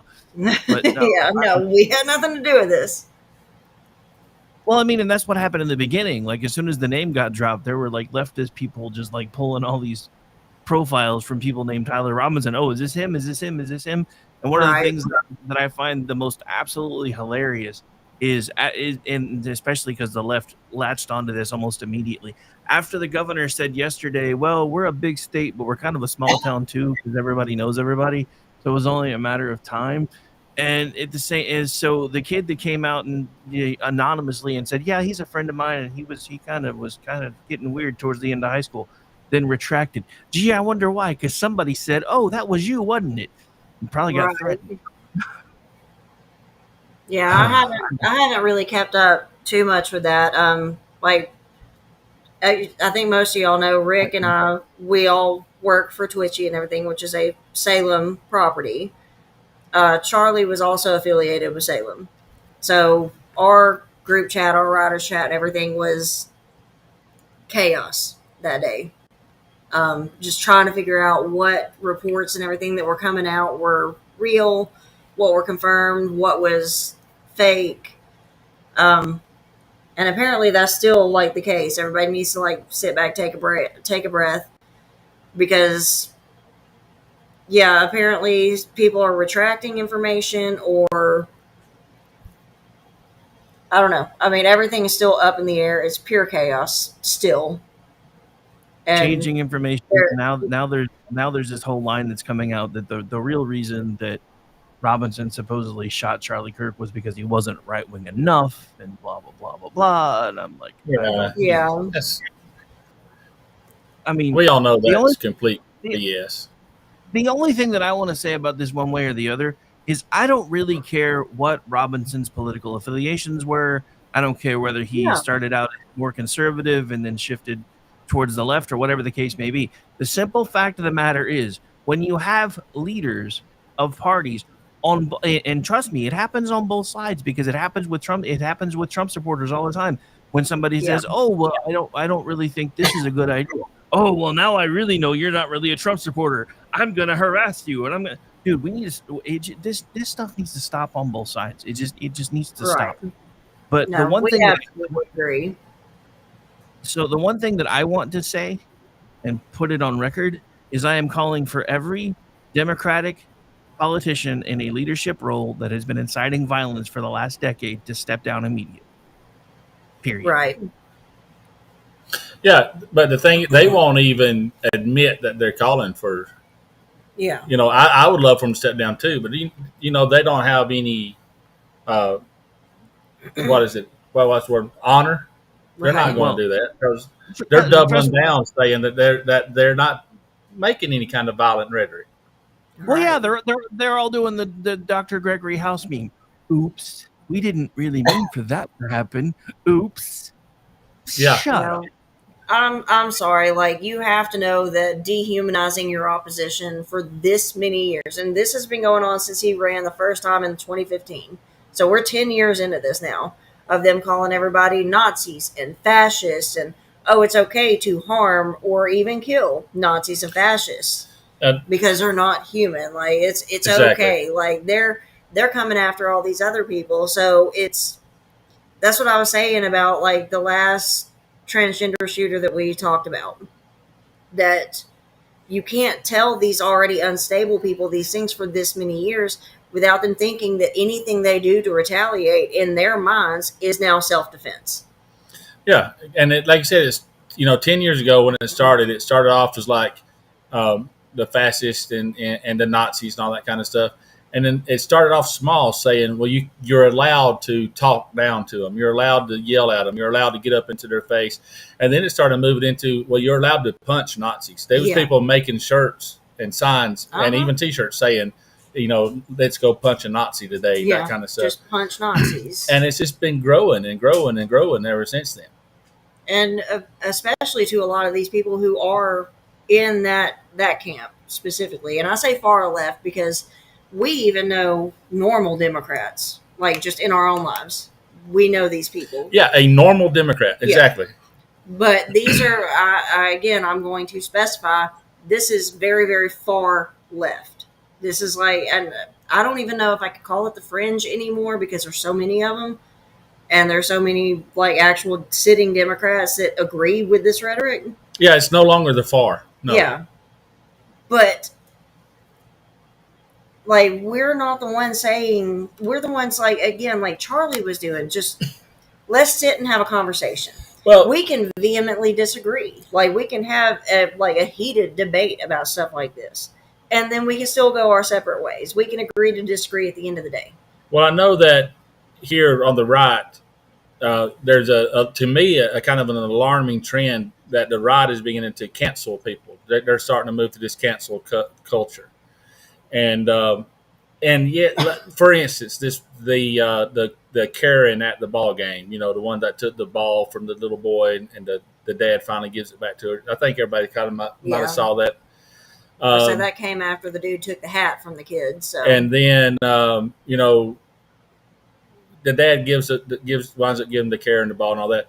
Well, I saw the all these texts coming out, or not texts, but these things on TikTok and Instagram and all that, with her picture calling for conservatives, saying, "Hey, you know what to do," meaning it's time to let's find this woman. We got to dox her, and then we got to get her canceled. And I get the sentiment because what she did was, you get the urge there. What she did was horrible. Okay, it was very bad behavior. It was plain shitty, But I, for one, from being victims of being doxxed, I think this is repugnant. That's something that we don't do. We don't go there. Now, we're beginning on the right to go that way more often than I'm comfortable with. And I understand why, because at some point you've got to start fighting fire with fire. I say you have to start standing up and fighting back at some point, but we need to probably do it in a maybe different way. Yeah, I just don't like that trajectory because it could get out of hand. Now, look at how it's gone on their end. The trajectory on the left started with the cancel culture, and now it's a damn murder culture. Right. They killed Charlie Kirk, and I don't give a shit what this guy says that his affiliation with, because I don't believe it. Left, right, center, does not matter. He assassinated somebody. He killed someone for free speech. The one man that would go into their lines then and be respectful and be honest and speak the truth and allow them a voice to speak as well on a huge platform. I say he gave them a platform. And he done it with respect. He done it with truth, and he would fight back to them, but he was never disrespectful about it. He gave them their opportunity to speak, and they killed him for it. Point blank, period. There is no discussion about it. He was murdered because of his beliefs, right. His First Amendment beliefs, his Second Amendment beliefs, his Christian faith, because he was very, very open about all that stuff. And he had the audacity to go into the lion's den and allow them to speak too, but he didn't just roll over and take what they were saying. He debated them respectfully with the truth, and they killed him for it. Our sergeant friend sent me a video I watched the other night, about a 20-minute video, I think, of this young guy that went to whatever college that Charlie was at that time. And there was somebody, that walked up to the mic and started talking. And then you hear this guy with a bullhorn, like shouting over him and everything. And Charlie was like, no, let him come up. Let him speak. His security was going to escort this guy out. Right. So Charlie is like, no, let him come up to the mic. And he was telling the guy, kind of laughing a little bit, you don't need the bullhorn. We're going to give you our microphone, like our platform. We're going to let you have this. So, this guy gets up and, he starts talking. Every time he asks Charlie a question, Charlie starts to answer it, and the dude interrupts with an entirely different topic. And Charlie kept saying, look, if you want me to answer your question, you got to let me answer it before you move on to something else. And then the guy got his bullhorn out again. And, this is the kind of stuff Charlie was willingly walking into and trying to reason with. Yeah. I don't know who this guy was. It's obviously not the shooter or anything, but that's the type of person he was dealing with daily. Yeah, I saw that video, and at the very end, he finally, he never gets to point. He finally just walks away, saying that you're a racist. Yeah. And Charlie's like, well, name one thing that I'm a racist about. And the boy just, you're a racist, and just walked away. Of course, because that's how it always And goes. that's what Charlie says. He says he couldn't name anything because I've never said anything like that, because I'm not. Right. But it doesn't matter. They have this pre-programmed idea. Yeah. And that's their speaking points. And if you get off that speaking point, they fall apart. Perfect word, too, is pre-programmed. Yeah. It's absolutely programming. Rick, if you want to jump in, I don't want to keep this running over you. I was about to say, I mean, No, we've burned through our show pretty quick, so we just wanted to touch on Charlie's murder. I have no illusions that this will ever get around to like Erica or anybody in Charlie's like inner circle, his family, but we just want to say like we were absolutely devastated and heartbroken by what happened on Wednesday. And our our prayers and everything are especially with Erica and their two very young children. But I mean, that's really what I can say about it. I mean, he was murdered for going about the democratic way, like trying to have conversations, and they killed him for it. So that's the part that pisses me off, if I'm being honest. And I really am, in honor of Charlie, actually going to start trying to work on my language and stuff. But this one deserves it, because that's just it. I've been doing this now for 17 going on 18 years. And when I first started doing this, I actually did a podcast with a friend of mine who was more to the left.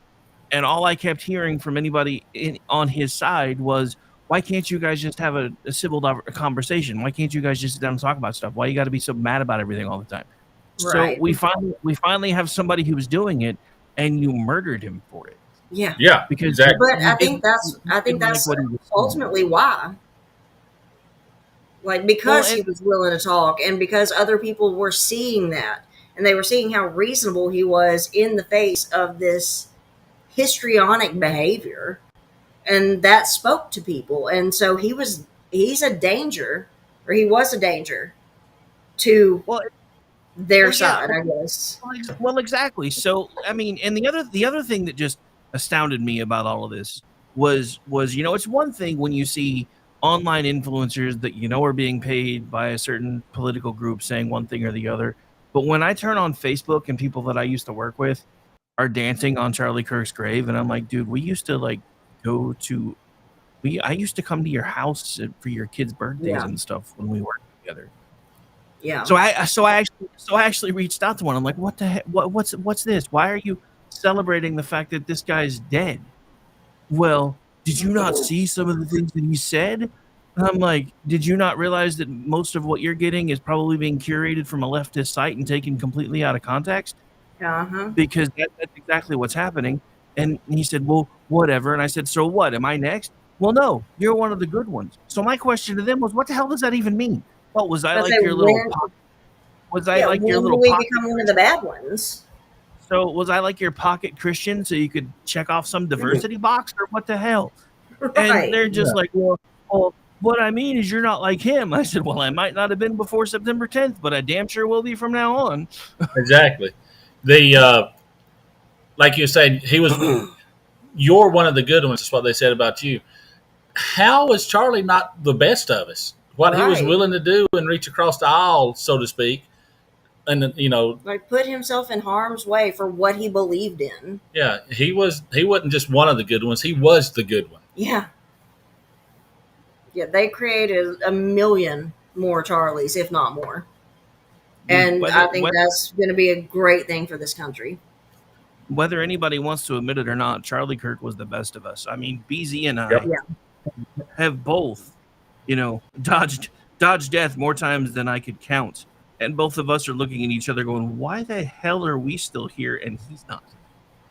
Mm-hmm. Yeah, I absolutely get it. I mean, I don't think that even now, several days later, I don't think that anybody has really comprehended the magnitude of what happened on Wednesday.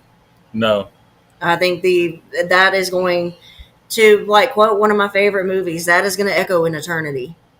Yeah, I saw, and everyone else did, that this is our turning point. Yeah. To play off of his. Yeah, this absolutely is a turning point. And it's like when I was on Wednesday, like, I mean, you can ask Daniel, I was very, very upset. He's driving home from like North Carolina at this point, and I'm blowing up his phone with everything because, I'm like freaking out. I'm upset. But I was like, I don't think that the left really understood what they just did. It will be interesting to see how it grows, but on the political front and all that. But I do think that, and again, I follow. I don't know how many people out there actually like um, TikTok and all that stuff, but I look at it a lot, And Click the button. I say he's hovering over it while he reads, and I'm like, you just need to like. I was making sure I was reading it right. But yeah, you can see a turning point in people too. Well, I just wanted to show this because this is something that I'm starting to see. So this is this young man's picture. This is the post from his account that he just put up. Hi, my name is Lane Brown. I'm from Oklahoma. I'm 19 years old. I am a Christian conservative because of Charlie Kirk. I am Charlie Kirk. Yeah. That's what we need to see more of. And I think we are already seeing that momentum build. And yeah, I've seen, like I said, I don't follow that guy there, but I do. TikTok's one of those guilty pleasures for me. It's just fun, just dumb, and which we do need to do a Front Porch Forensics TikTok page and get that going good. But anyhow, I've seen a lot of people that look like, well, heck, looks like my wife when she gets all dolled up with the tattoos and the nose rings and all that kind of stuff. And I've done the crazy hair colors too. Yep. And they're coming across my feed because, and they're saying now, one of them in particular here lately, she said that she has finally, this Charlie Kirk killing has finally made her see the light because the people, quote unquote, on her side are showing their true colors, and she can't be affiliated with that anymore. So she's moving away from the left. Now she said, I'm not a conservative, but she's moving more center. But she says the way they're reacting and the way that no one, and here's the big thing to me, the way that no one is calling them out for the way they're reacting, they're just accepting it and not calling them down. Mm-hmm. She said, them. She said that seeing that is so disgusting and despicable that she can no longer be considered a Democrat. And see, I love hearing stuff like that because these are now people who at one point probably would not have ever listened to us. Now they're willing to have a conversation. Mm-hmm. And that's exactly the legacy that we need to promote of Charlie's. That culture of the free exchange of ideas. Right. We don't have to agree on everything at all, but we can at least have a conversation about it. We got to get past the anger first. And it's an anger that it's fine being angry, but it needs to be a righteous anger. Right. And if it is a righteous anger, then you can still move forward with discussion and debate. Yeah, I mean, Charlie had heated debates with people sometimes. He had passion, for sure. And that's that's okay. It's okay to be to vehemently defend your beliefs. You should. It's okay to be heated. You should. Yes. Yeah. But then you need to be able to kind of rein that back in and say, okay, we may not agree on this, but let's see where we can meet in the middle on this. Right. Yeah. I'm not quite to the being able to rein. I'm reining it back in, but I'm still very pissed off about the whole situation. And I know that God is going to use this, and he already is. You can see it being used to realign people and get them thinking in different ways. I say, Rick, I'll even mention, what you were telling all of us in the group chat and everything about your own son, being energized by Charlie and what he stood for and what he was doing. And he's not the only one. Yeah, no, he's far from the only one. And I absolutely love that. And our own daughter, her boyfriend and everything, the day it was happening, and, I was talking to her and everything, making sure she, she got to his house okay after school and all that. And I was trying to tell them to stay away from social media because I did not want them to see that god-awful video of Charlie. And her boyfriend texted back and was like, he died, bunch of question marks. This kid already knew who Charlie was. Yeah, he followed his videos yes. and would recognize who he was by name. So. You want to say something? Yeah. You can absolutely, talk right in. So basically, like one night I had like this was after my mom had like said something about it, and that night, like as I was falling asleep and stuff, I woke up at like 3 a.m. and I was like, wait, I literally know who Charlie Kirk is. Yeah. And I started tearing up, and we were talking about it in Miss Jerry's, and I almost cried. Yeah, they actually had a conversation in class the day after. Yeah. She said that most of her classrooms was talking about Charlie Kirk and the 9/11. Yeah. Because, it happened on the 10th and 9/11 was the is very 11th, next day. obviously. Yeah. But yeah, that was a pretty emotional day there, wasn't it? Talking about all that stuff. So yeah. But again, and then unfortunately, and I mean, you got to keep in mind these are high school kids right now, between 14 and 17, 18, maybe at the oldest. Yeah. And these kids knew who he was enough to talk about him. Exactly. And I think that is amazing. Well, they said that after the assassination, that his views like skyrocketed worldwide. So his message got out there incredibly. I said the left had the opposite than effect where it needs to go. what they wanted. It always does. God wanted to silence him, but God knows how to make it work in His favor. And I absolutely hate that it took this. I mean, this man was 7 years younger than I am. Like only 31 years old. His son, his youngest son, just turned 1 back in May. This boy is going to grow up, and it breaks my heart all the time that he's going to grow up not having any of his own memories of his father. Just, photos, videos, all this kind of stuff. And yeah, that's one thing. But, and I heard too that like his daughter was in the crowd, and she's very, very young.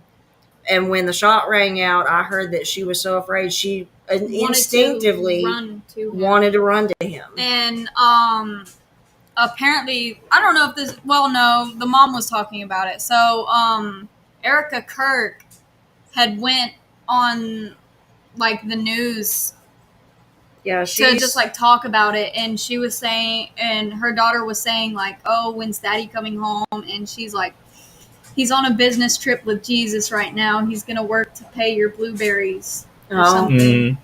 See, I'm gonna start crying again because I was basically numb all of Wednesday and Thursday. Because again, I just keep going back. Like if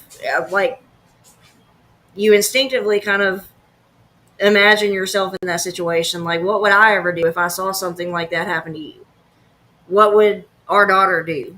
And I just, especially them, the children, I keep going back to that, especially them being so young. It's unimaginable. Like, I don't want to think about stuff like that. And this is something they're having to live now. Yeah, that's one of the things I try to do is, I think that's why the rage part of me is stronger, because I don't want to dwell on their pain. And so I kind of pay more attention to those ghouls on the left that are celebrating and acting like, and I get so much happiness. And I just mentioned about the cancel culture but seeing all these teachers and these professionals and all these people being fired and let go because of their posts celebrating all that stuff. Good. I want them publicly shamed for this outrageous, disgusting things that they're doing. I say, keep in mind, like, there used to be a time in our history where celebrating something like that or just being god awful in public would either result in getting like hit in the mouth or publicly shamed. We need to bring that back. Maybe not the hit in the mouth thing, but let's shut this down. No, hitting in the mouth's fine. A lot of people shut up real quick when you pop them in the mouth. I promise you. But the whole thing is like, and they say, and Rick mentioned it too, it is on both sides to an extent.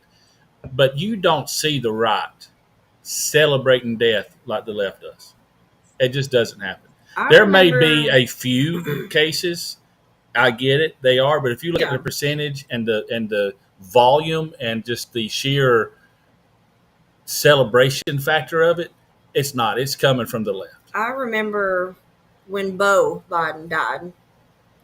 And I remember, actually posting about this. I said, no parent should ever outlive their own child. That just shouldn't be a thing.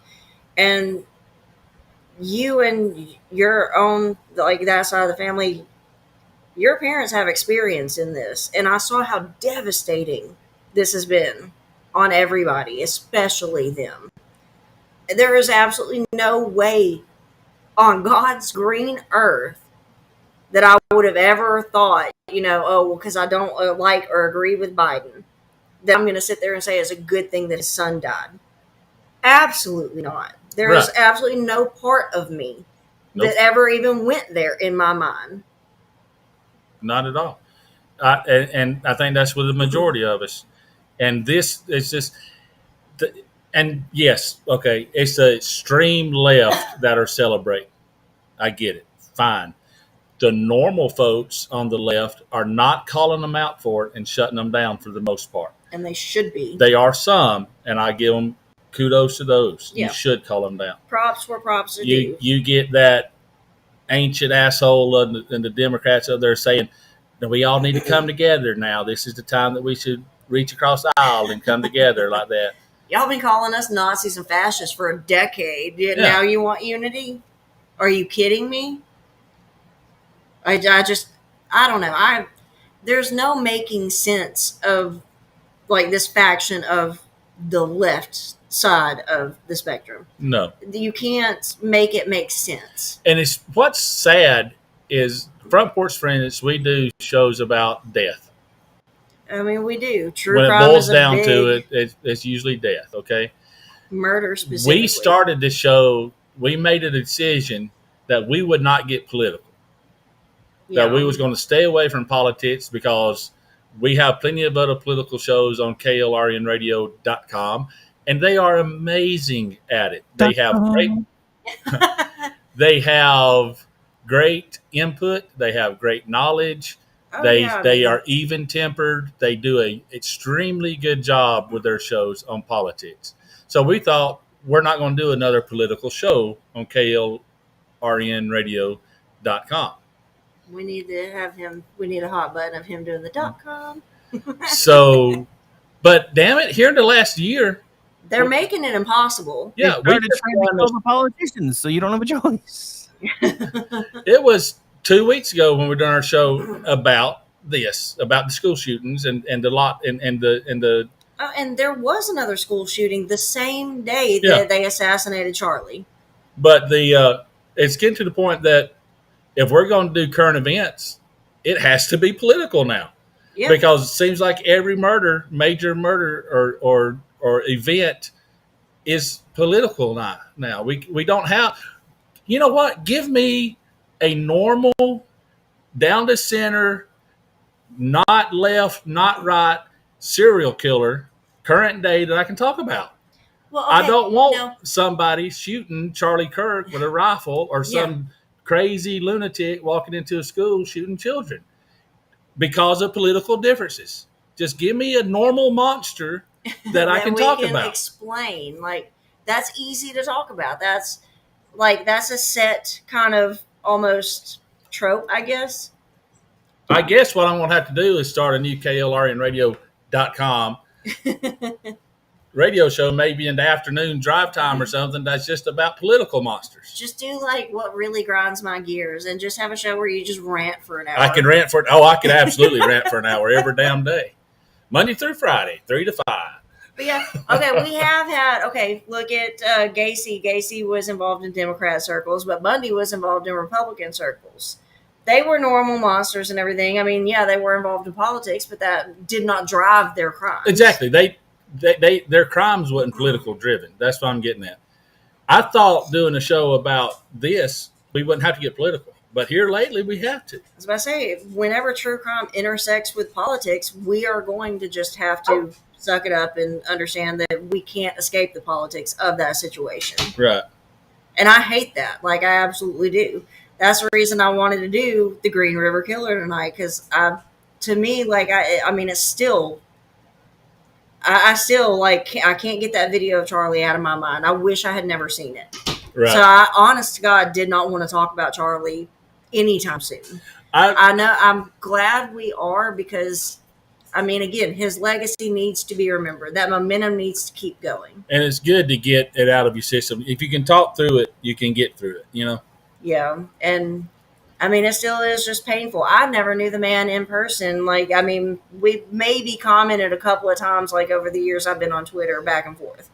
That's about it. That's the extent of like my personal relationship with Yeah. him, if you could even call it that. I mean, we But are. We got friendships that are 1 or 2 steps away from Charlie Kirk, but we never. yeah, I never even got to talk to him on X or nothing. I know you commented a few times with him yeah. back I and mean, forth, but that's about it. That's the extent of it. I'm not gonna sit here and say like we were best friends. Oh Lord, no. Like absolutely. No, he not. wouldn't know who we were. We do have period. another host who was close to him though on KLRN, and like I was texting her the other night, checking in on her because I know that's a huge loss.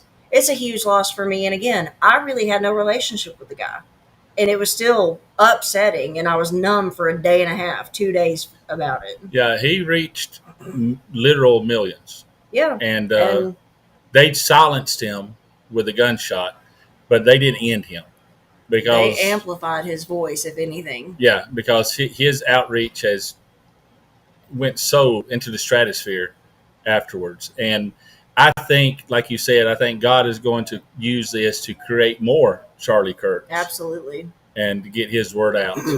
And that's an amazing thing to me. Like, even in the midst of such an awful tragedy, God's still working here. Like, he's still pulling some strings, and Yeah, everything is by his design. Obviously, we don't understand it because we got this tiny little puny human minds. yeah, But all you can do is trust it that it's going to work out in his favor, and you can see it happening with Charlie's death. You can see a movement. It is reaching thousands and thousands, if not millions, of people in a way that are changing hearts and changing minds now. and I still go back to even our daughter and her classmates and everything, all them having conversations in school about him. Right. So I mean, I hate like hell that this is what it took, but God's going to turn it into something good. Yeah. He's going to take this monstrous thing that happened, and he's going to make it something beautiful. Right. So that's just what I keep going back to, just me personally. I just have to trust the process, like God's got a plan and a reason for everything. I don't always know what it is, but I will trust the process. Mm-hmm.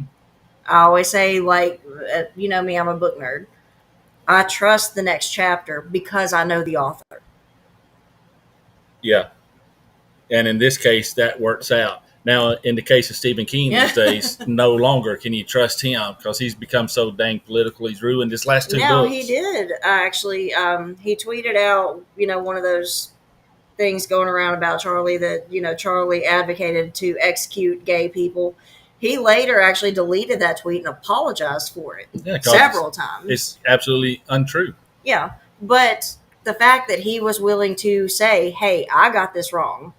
So many on the left are not capable of that. I think he just realized the feedback, the backlash on that he had to cover his Maybe ass so, on it, but I was like, the rest of them need to take notes here. At least he did. Again, the silence from what we call the normal Democrats about this is what infuriates me. I did like Fetterman. I retweeted him the other day, and I swear to God, like the most normal Democrat is the one who had a stroke and has brain damage. Right. But I think that stroke factory reset his brain. I don't know. I'm still not convinced on him. He's still going to line up. No, and vote. I mean he's still a Democrat. Yeah. But he's one that we can have a conversation with. Yeah. Which is the entire point. That's what we're talking about here. Having conversations with people you disagree with. It makes them human again, which is what needs to happen, especially with this far left extremist group. Yeah. They need to understand that the people that they're talking to behind these screens are actual people. Mm-hmm. You see that in all kind of social media, though. It's especially when it was Twitter, that blue sky mess over there now. Oh God, it went bad. There's nothing but as long when you're talking to people through keys and a screen, they're no longer people. They're just you can forget It's an it. avatar and a screen name. Yeah, That's all it you is. don't Like, you don't have that connection, and the left has played on that where they actively dehumanize people that they disagree with or disagree with it has them, worked in their favor for sure.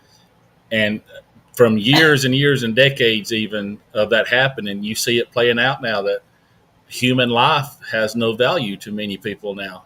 It's just Yeah, if any those of y'all who follow me on X, y'all know I engage with those types of people all the time that do not value human life. right. I mean, you can talk abortion one way, but and have your debates on that. But this was they don't value anyone that No. disagrees with them. Don't matter the age, and they'll turn on their own if somebody leaves the. Okay, The hive mind. here we go. Yeah, let's go hive mind Yeah. instead of plantation where I was going, because people gonna say, "Oh, that's racist." No, screw you.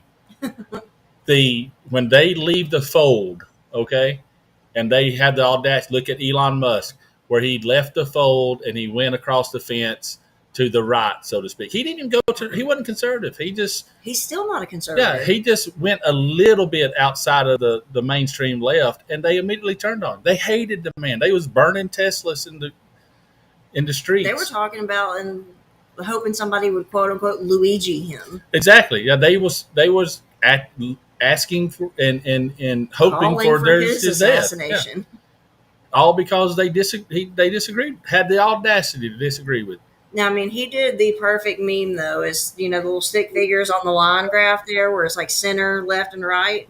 And then it shows the left, like, taking off, running into the left direction, leaving that person where they were, which now puts them to the right of center. That's what's happened. They've moved so far to the left. Right. That anybody else, like any normal Democrat, is now considered right. Oh, yeah, exactly. It's and ridiculous. Here's the thing. I mean, it's ridiculous. The it's got to get better at some point. It's what you hope, but in my mind, it's not. It's going to just continue at the level it's at and slowly degrade even further. We just hope it degrades at a very slow rate. Yeah, I don't know what else to say other than that. I mean, Rick, you got anything else you want to add? Biblically, we know what direction it's all going to go. It's going to get worse before it gets better, but It's going to be like it was in the days of Sodom and Gomorrah. yeah, I think we've surpassed them, honestly. Oh, no, we haven't. No, we haven't. Oh no, not yet. We're getting closer, but we haven't passed it. Yeah, we can see the city. We can see Sodom and Gomorrah from the hillside we're on, but we're not down that valley yet. Yeah, no, I mean, the one thing that I will say, because I've been seeing this a lot on social media, before anybody starts, oh my God, we're in the tribulations. He's one of the witnesses. No. Stop it. Stop it. Yeah. Stop it. I mean, even God says we're not going to know the day or the hour. So, yeah, anytime somebody says, oh, we're in the end days, like, no, we don't know that. Yeah, when somebody said, and that's why I called myself on it, when somebody says, well, it can't get much worse. Oh, yeah, it's gone. Yeah, I learned to stop saying that a long time ago. Yeah. It's almost like I'm inviting it to get worse, and I just don't want to do that anymore. Yeah, exactly right. The angels look at you, challenge accepted. Oh, crap. Right, exactly. Well, I mean, it's like I've told you on many occasions. I was like, Jesus needs to just go ahead and come back because we're done down here. We screwed it up beyond all repair. We're just done. Come on. Like I said, he knows the timing, and he knows it's his timing is perfect. It's going to fall. It's got to fall much, much further before that happens. And that terrifies me for our daughter and any children she may have in the future. Like, that's scary, but what we all can agree on, and what we all should agree on, is that one of our good ones was taken from us far too soon. One of the best. And it's a crying shame, and we just need to carry on his legacy and what he was trying to build. Like, we just need to pick up that torch and carry it. Let's strive to make him proud, right? Absolutely. So, Rick, you was speaking right then. So if you want to tell everybody where to find you and what your shows are coming up. Dude, I have so many. So I guess the only ones that are important is right now, as far as I know, I think Corn's Reading Room is going to be on a bit of a break. He's still working. He's still helping with his mom, and he's involved in some Hollywood stuff right now. So I don't think there'll be one of those tomorrow. I am debating on doing a special presentation tomorrow night again because I still have lots to say about this topic as the news keeps changing on it. So that may or may not happen tomorrow after everybody else is done. Monday night, I'll be back doing America Off the Rails. That's usually at 10 p.m. Eastern. Tuesdays, everything starts over again. So 10 a.m. on Tuesday through Friday, Rick Robinson Show right here on KLRradio.com. And then Tuesday night, Manorama. Why men should have a moral compass. I will be there. You should be there too. Oh, that'll be a good one. That's the show that I should have got in on. I think I would have fit in on that panel. You still can. Yeah, I tell you what, guys, Rick is one of the busiest men that I know. And the dude never stops. And what is more important is that, or more impressive, is that he puts out quality stuff every single time it's a hit. I mean, he's even the days he says he don't feel good, he's better than I am. So if you haven't listened to his shows or it caught him on any of the plethora of shows that he is on, I'm telling you, you need to. Yeah. And you can find everything that KLRN Radio offers on KLRNradio.com. And go to that website and you can find, I'm telling you, if you don't know what you want, just look, because there's something there for everybody. So you and your friends, and you tell your family and friends to go there and check it out, see what you can find. Now, I'm easy. It's Bump Stock Ken. Hey, this is a family show. I'm easy to find. I could have said something just then, but I'm easy to find. It's at Bump Stock Ken on X. And that's pretty much the only thing I do is this show, and that's pretty much it. Yeah. I am Bumpstock Barbie, so it's easy to remember both of us, Bumpstock Barbie and Bumpstock Ken. I have a plant page. I have a baking page, which I have all in my bio. I also write for Twitchy, which you can find my author page there in my bio too. Yeah, I think that's, like, I'm a baker. I'm a true crime junkie. Like, that's just me. Yeah, bakes and true crime and plants. Y'all should see our house, man. It looks like a daggum. It looks like we're nursery. losing a game of Jumanji. Exactly. It looks like we're losing Jumanji and smells like cookies. Careful, you're going to wind up on a shopping list again. No, that's actually a compliment. He's doing good. All right. So, again, thank you all for joining us. This has been Front Porch Forensics, the one about the Green River Killer and Charlie Kirk at the end. I hope y'all enjoyed it, and I hope to see y'all back here next Saturday night, 7 p.m. Central. Hang on. Don't hit any buttons yet, because we got to do this. Congratulations on your first time behind the producer's chair, sir, or in the producer's chair, sir. I appreciate it. I'm going to spend some time here after we get off to preset some buttons and stuff like that. I and think it ran smoothly. Learn how to do some more videos and all that stuff too. And hopefully one day I can get to where it sounds smooth. So that's the plan. Take some of the pressure off you guys. Yeah. Hey, look at it this way. From now on, since you do your own stuff on the nights that we're not on, y'all can go as long as you want to go. And I can't, and I won't be complaining because I'm not stuck in a chair. That's true. Yeah. My goal, Rick, is to give you some time off. That's what I want to do. I'll just find another project to do with it anyway. But I appreciate it. Probably. He's like you. He can't stand not to work. That's true. Hey, who was baking cookies while she was doing the podcast? Hey, I still have dough that I need to roll out and everything, but it's like cookies and crime. Come on, you can't get any better. We need to make a KLR Radio ice cream flavor. Cookies and crime would be awesome. Cookies and crime, yeah, that would be good. That would be really good. All right, guys. I guess I'm going to sign off and start. I'll let y'all go. We're about 10 minutes behind, so. Yep. Again, thank you for joining us, Front Porch Forensics. We'll see y'all here next Saturday, 7 p.m. to 9 p.m., and they should be a juxtaposition behind us at 9 Central. Yes, sir. Awesome. Do you know what y'all doing next week? We haven't talked about it yet. That's on my list of things to start knocking around tomorrow. Sweet. Okay. All right. Well, we will see y'all then. Again, go to KLRNradio.com. Look at some shows. Find something that you like. Leave us some good reviews on all the podcast catchers out there. We're easy to find. Just look us up, Front Porch Forensics. We'll pop up. Give us a listen. Spread the word. Thank y'all very much.